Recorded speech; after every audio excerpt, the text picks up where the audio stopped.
YouTube, what it is, what's poppin', what's up with your homie Smart, bringing you guys another Madden 16 ranked game. And today we're gonna have the Detroit Lions going up against the Denver Broncos. I'm gonna be playing with the Broncos, and with the kickoff, let's go ahead and get it started. Man, over here kneecap killing and whatnot. Shout out to iMath. But first things first, we're gonna go ahead and check out some stats on Brock Osweiler. I'm going ahead and sub him in over Peyton Manning because I played previous games with Peyton Manning and I just cannot play with him. Like, he just, like, so many games I played previously, he just, like, as we get this good ass run where we almost took it for a touchdown. We could have broke that one tackle and then we hit him with another dot. Look at that, wide open. This is why I had to switch Brock Osweiler in. Because Peyton Manning, he just couldn't get the job done for me. I know I salute his legacy. I appreciate all he's done for the game, being a great rival for Tom Brady since I am a Patriots fan. But playing Madden, me and Peyton Manning just don't mix, and it just is not. I'd rather play with Brock Osweiler. And shout out to Brock Osweiler too, going out there to Houston, Texas, getting him a stupid fat contract. A lot of people felt it was unnecessary, but hey, you go out there, get your money, man. Do you? Don't let nobody tell you that you ain't worth this and you ain't worth that. And just look at Von Miller though. Same thing he did in the Super Bowl, forcing a fumble. Look at, and then I'm using Von Miller, and I'm only dude that can probably tackle Calvin Johnson straight up, besides probably like DeMarcus Ware and Brandon Marshall and some other.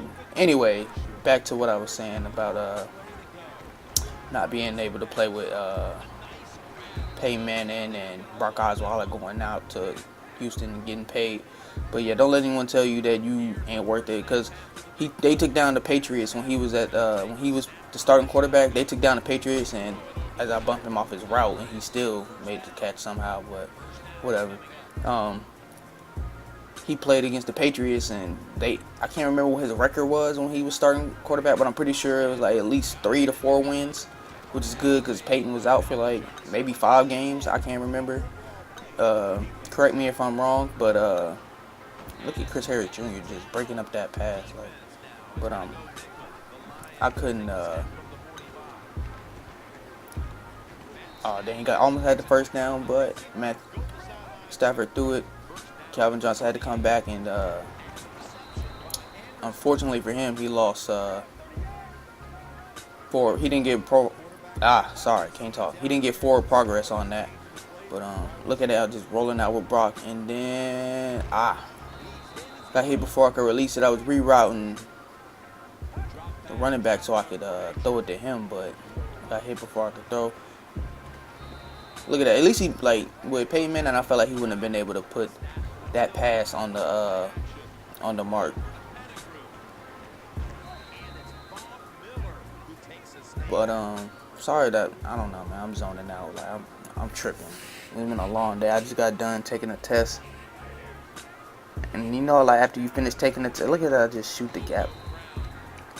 That wasn't Von Miller. I'm tripping. But you know, like, when you just take a test and like. That was a nice lob. Damn, that was a good ass lob. If he would have bulleted that, I probably could have picked that off. But you know, like when you just take a test and you go back thinking like, dang, what did I get right? What did I get wrong? So you go back checking your answers, and damn, I was coming. At least I broke it up. I was coming back around to pick it off. Like, I knew what he wanted, but you're taking the test and you're like, dang. You go back and look and you see that you missed some questions, and now you just like and they like got you all discombobulated. Look at Von Miller just making plays, man. Like, he's just so nasty. He played disgustingly this game. But yeah, back to the offense. Gonna hit the middle, hit the inside with Chris Anderson. Nice little out route for him too. Not out route, swing route. Throw it to him, pick up the first down. Now we got Demaryius Thomas, which I love. Like, I love playing with Demaryius Thomas. Like, a lot of people say like he's a bad receiver because he drops a lot of clutch balls, but like, I respect his story so much. Well, not his story, really. Like, if you don't know, it's a documentary about his life and him growing up. Like, his mom and his grandma were the plug. Like, they were the trap. As we throw a screen, Chris Anderson back juke unnecessarily. I tried the regular juke, but I guess my joystick got caught. But like his mom and grandma were like literally, yeah. And I guess you can say something about that overthrow payment and maybe could have made that. I don't know. I'll still ride out with Brock. Brock got us in the 14. Well, really, Brock don't got us in the 14. Von Miller helped put 7 points on the board, but Brock put 7 up too. But anyway, back to what I was saying with damn, lost my train of thought. Like that test really got me messed up. You know what? Scratch it. Back into the gameplay.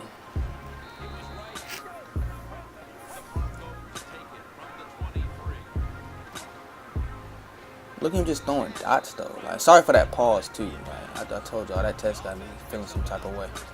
But yeah, we got. Oh yeah, Demaryius Thomas is like his parents were the plug. His mom was the plug and his grandma was the plug. Like apparently his grandma got life in prison for like drug trafficking and stuff, and his mom had just recently got out. And like she got to witness him playing in the Super Bowl and winning the Super Bowl, even though he didn't really contribute. I don't even think he contributed at all, if I'm not mistaken. But hey, he's Super Bowl champion now. Look at that. You just throw a fade up to him and he go get it. Mawson, whatever cornerback that was, I can't remember who that is. But yeah, his story is crazy. Nice little out route to Calvin Johnson. And that's one thing. When you know you're playing somebody with the line, they don't pick the lines because their defense is good, or they pick to play with Calvin Johnson. And here I took a horrible angle. And it amazes me how fast he is, considering how big he is. Like he's 6'5", but runs like incredibly fast. And like now my opponent is just like lobbing the throws because he knows like if he throws it at me, a bullet pass is easier to pick off. Like a lob, you'll give a 6'5" receiver like Megatron a chance to go get it. Here we get a fumble out of bounds, but you'll give a 6'5", or you give the taller receivers a chance to go up and get it, because like say if you got like a corner like the Honey Badger or Chris Harris Jr. who's like 5'10", 5'9", and you got Calvin Johnson who's 6'5", which is like what, 8 inches taller, 6'9", 3, yeah, 8 inches taller than like a 5'9" corner.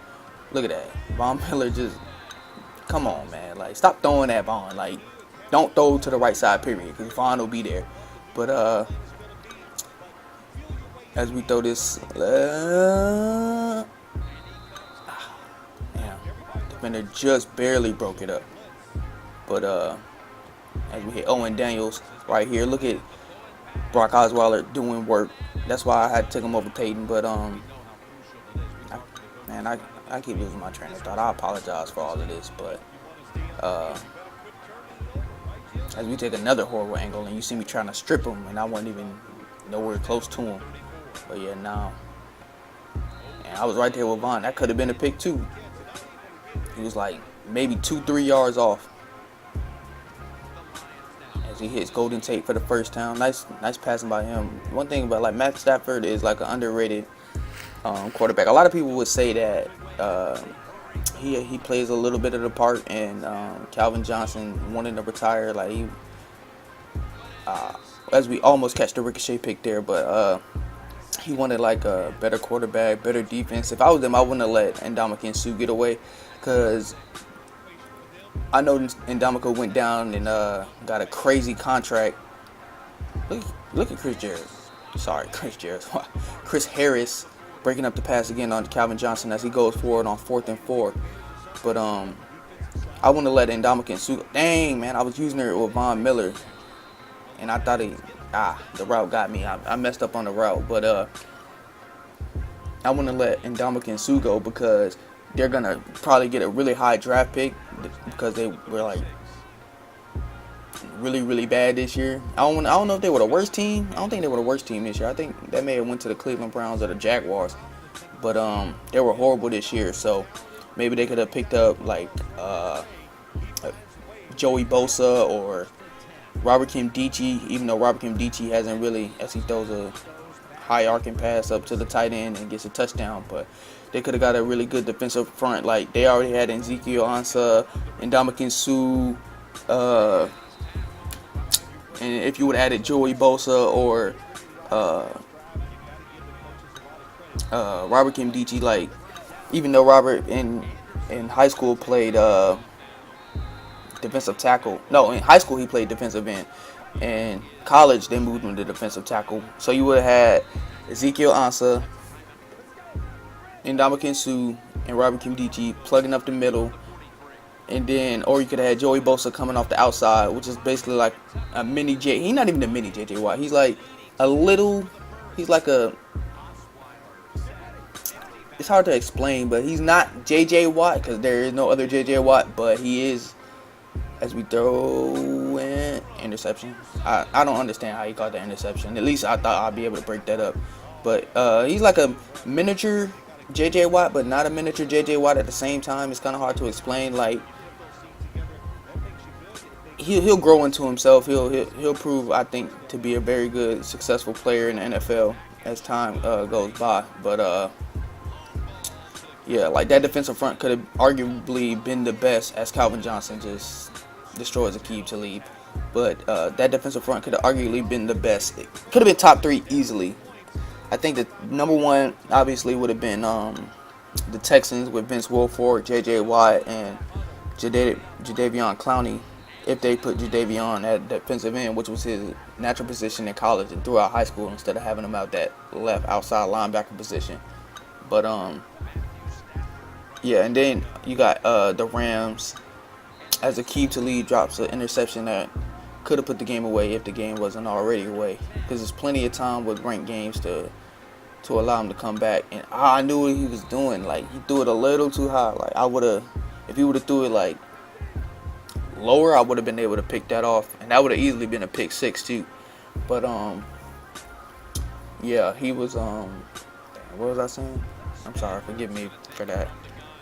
As Matthew Stafford on a 4th and 10 need to convert play just throws it out of bounds. But anyway, that'll be the end of the game basically. So yeah, he ends up pausing the game here, and then actually no, I guess he just decided to throw his PS4 out the window. Like, comment, subscribe if you like what you saw. Let me know if you want to see more.